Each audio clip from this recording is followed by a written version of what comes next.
Hello, this is your Lexus Technology Specialist here at Wilde Lexus of Sarasota. Today I'm going to talk about the multi-information display. In this video we'll talk about the settings menu.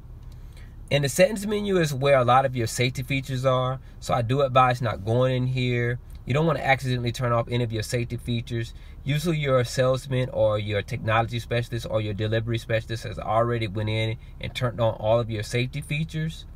So I advise not going into the settings menu. I will go down a list and tell you exactly what these safety features are. The first one will be the LKA, which will be the lane keep assist. PCS will be for the pre-collision system. BSM is the blind spot monitors. Park assist. ICS is intelligent clearance sonar. Clock is just be where you'll be able to go from 12 to 24 hours. Vehicle settings, again, that's something for service and as well as vehicle meters.